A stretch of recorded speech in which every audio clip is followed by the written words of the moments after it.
You're listening to Behind the Shield, giving you 15 minutes of inspiration, triumphs, and more with the Salvation Army. Hi, this is Captain Ken Chapman, Area Commander of the Salvation Army, Orlando Area Command, and the Salvation Army of Osceola County. It's no secret that the Salvation Army of Osceola County has had its share of challenges over the years, but there always seems to be a place of victory waiting on the other side.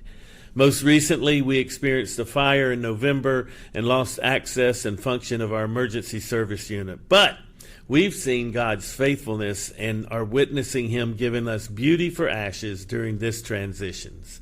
One of the blessings that has emerged from this temporary setback is a wonderful partnership with the Kissimmee Church of Nazarene. Excuse me. They have been an army behind our shield, pushing the mission forward despite unforeseen setbacks. And here to share more about who they are and this remarkable partnership is none other than the Pastor Eric Skelton. Welcome. Glad you're with us today, Pastor. Thank you. Glad to be here. This is interesting. It's Holy Week this week, and the Church of the Salvation Army and the Church of the Nazarene are real good first cousins, aren't we? We really are. We share that Wesleyan background very closely. Yes. And you were the first, when I went out to that fire, November the 9th, you were the first person to step up. You came right out and said, okay, what can we do to help you?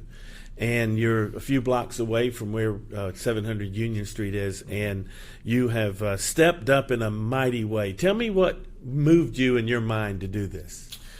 We've been partnering with, before the Salvation Army came and started serving at that location, we've been partnering with the Kissimmee ministerial organization that was there.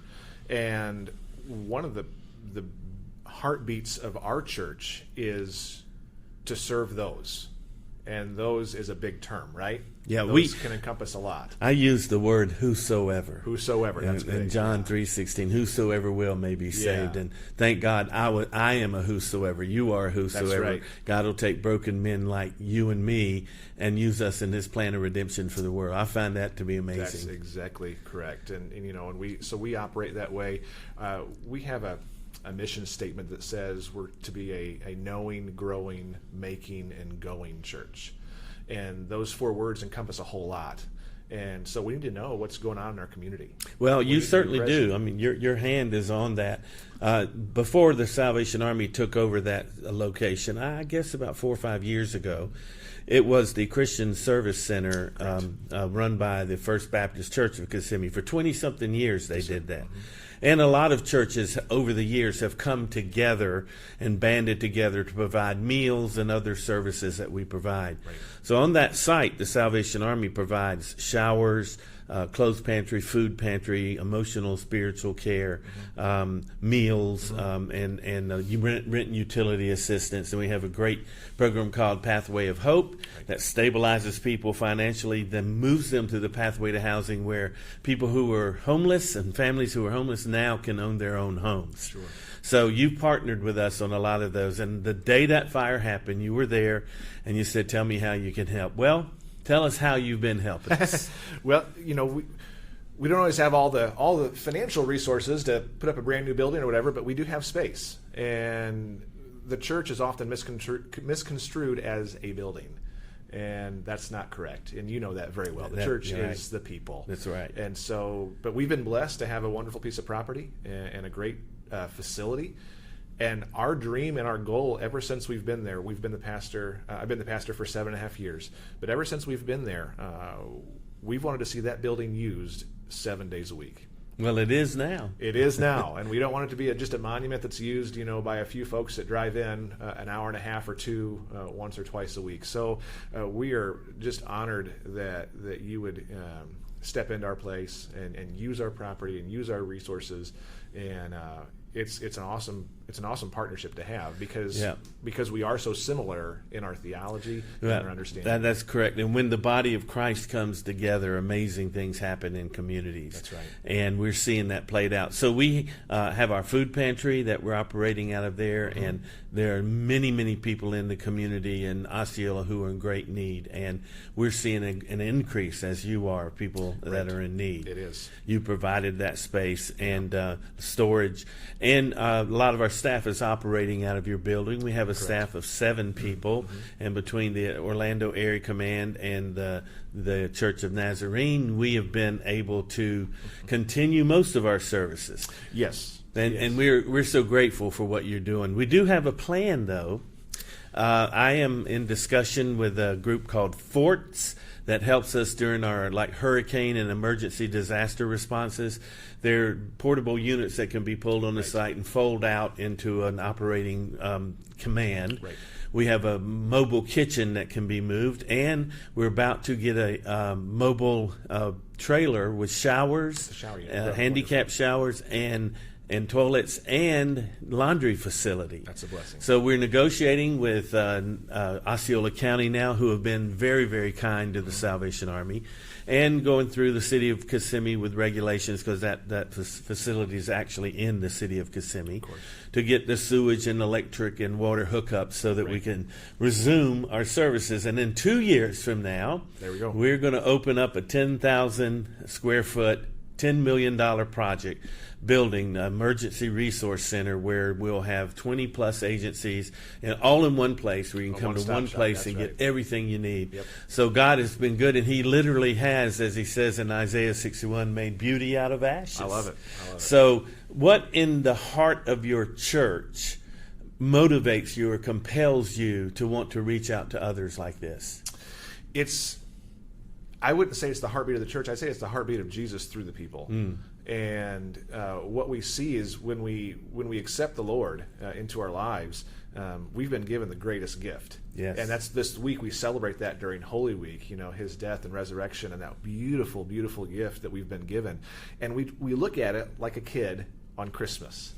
When a kid receives a gift on Christmas, big, small, whatever it is, that gift is so special to them that they want to take it and show it to everyone around them. Yes. I don't know if you know this. I have 6 children. My oldest, 6? We do. We have 6. My oldest is 18. My youngest is 5. And I'll tell you that the Sundays after Christmas or after a birthday party, we're like, okay, hold on. You don't have to bring everything. You can just pick one item, because they want to show it off to their friends or they want to show it off to people.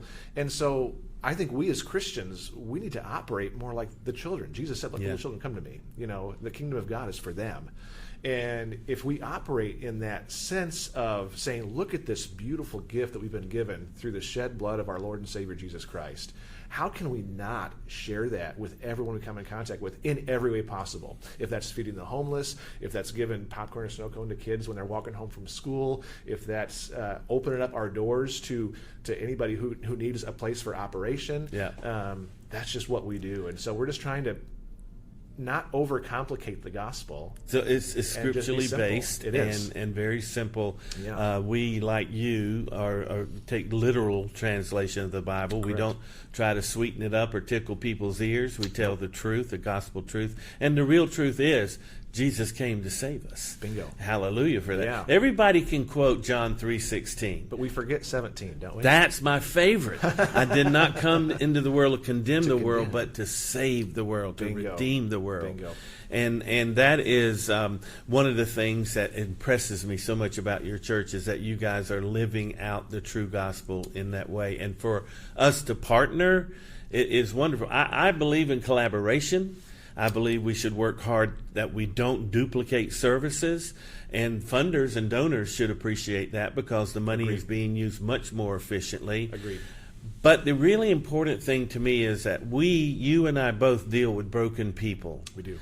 And they come to our doors sometimes angry, broken, call us names, spit at us, burn down buildings. I mean, all kinds of evil happens because we're living in a dark world. And Yes, we are. I believe we're in the end times and Jesus is coming soon. Hallelujah for that. Jesus, even so, come quickly. But we, in the meantime, we are charged by the church, because when Jesus left this earth in his ascension after his resurrection, he didn't say, y'all come. That's right. He said, Go into the world, That's right. baptize and preach the gospel. That's right. And so we believe, we take that very seriously. Yes. We believe it is right to get your heart right with God first, and then immediately put your hand out in Christian ministry and get them dirty. Sure. Be the hands and feet of Jesus. That's what he did. I think that's what he requires of us. That's what he did, yeah. Those of us who have had that righteousness and that holiness in us, I know that the Nazarenes believe a lot in holiness. We do. The Salvation Army is a holiness movement. That's we right. believe once you're saved and sanctified, then you're living out righteousness and holiness. Correct. And the best way to do that is, like Jesus said, if you give a cup of water in my name, That's you do it to absolutely the least of these, you're doing it to me. And to that's pretty impressive to me. Really, I'm handing out. It's a simple act to hand a cup of water to somebody, but it's like I'm handing it to Jesus. And I think too many. I don't want to get in too deep of water here. I think too many churches, we overcomplicate the gospel. Yeah, It's so very simple.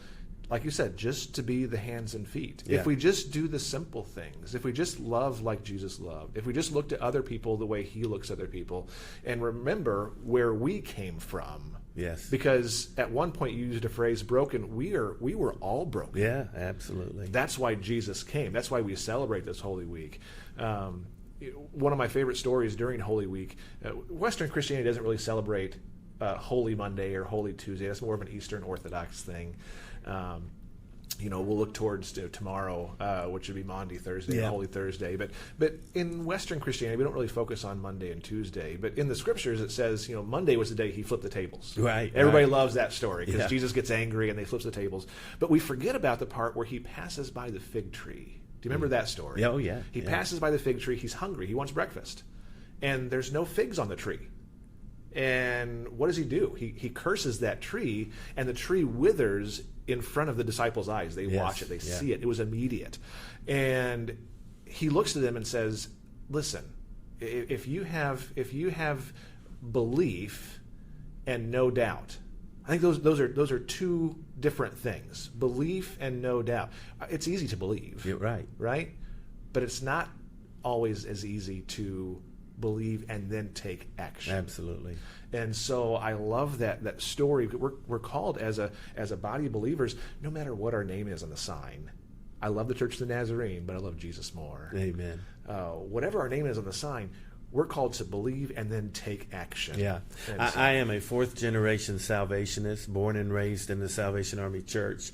And yellow, red, and blue are our colors. Red, the blood of Jesus. Yes. Blue, the purity of God. Yes. And yellow, the fire of the Holy Spirit. Correct. And I wave the flag, and I believe so strongly in the mission of the Salvation Army and our theology. But none of that matters Right. if I don't have a personal relationship That's exactly correct. with Jesus, with the Redeemer, Right. God the Son, who came to save me. Right. And if I could give that to the gift of salvation to other people, I would, everybody I see and touch, but I can't. Right. It is an individual thing that we have to do. We can't work for it. We can't earn it. Nope. Jesus died on the cross, and that ultimate sacrifice, his blood was shed for the sins that you and I, all the sins you and I have committed and will commit. He took on the world, the right. sins of the world. right. And because of that, you and I can be a whosoever. That's exactly correct. And sometimes that overwhelms me, the truth of that. And you're right. We do try to make it a lot more complicated than it is. Right. Jesus said, love others. That's right. You have to live for others. That's right. And I believe if we don't, then maybe we need to question what kind of relationship we truly have with the Savior. It's a very individual thing, isn't it? It is, yes. Yes, we preach to a large congregation, we talk to groups of people, but it's a very individual thing where we have to almost stand in front of that spiritual mirror and say, okay, God, give me a check over. Yeah. What are areas in my life that need to be cleaned up. Well, every Sunday when I'm preaching to my congregation of 200, I say to them, I'm preaching to myself today. You just happen to be able to listen because I have to be convicted of the words that come out of my mouth. Now, I'm not perfect and I fail a lot because I'm in the flesh. But knowing that we have free access. When Jesus died on the cross, the veil of the temple, the Holy of Holies, was exposed from the top to the bottom. And we don't have to have a priest to intercede for us. We don't have to have a saint to intercede for us. We have direct access to the throne of God himself. And because of the work that Jesus did for us. Men like me and you. Do you find that amazing? It is. And it's amazing that he would pick some hog farm kid from Southern Illinois to be in a place like this, in a seat of a pastoral position. But that's what he does. Well, I often say that my team is the Georgia Bulldogs. I marched in that band when I was in college, and when we won the first national championship, there were grown men outside the stadium barking like dogs.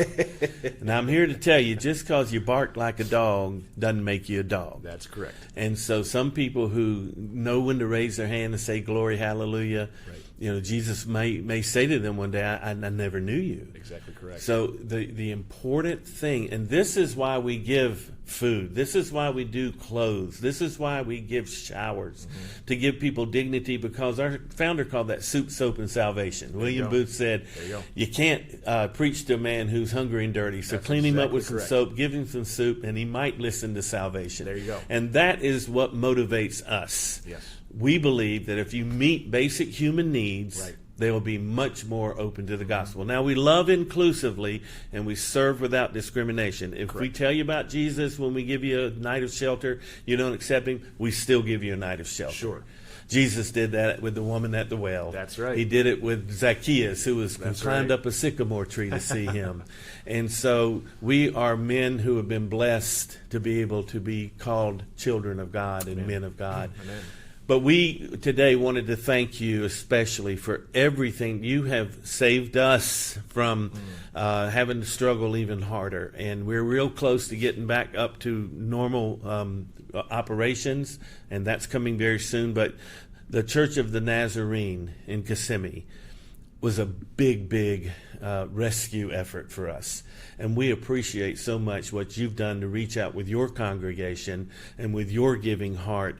So, folks, I want to tell you, if you get a chance to thank them, do that. Pastor Eric Skelton with Kissimmee Church of the Nazarene has really stepped up to help Osceola be a better place to live. So, Pastor, thank you very much. You're welcome. Well, it's an honor and a privilege to be able to partner together to do ministry, regardless of, like I said, what the sign says outside. Right.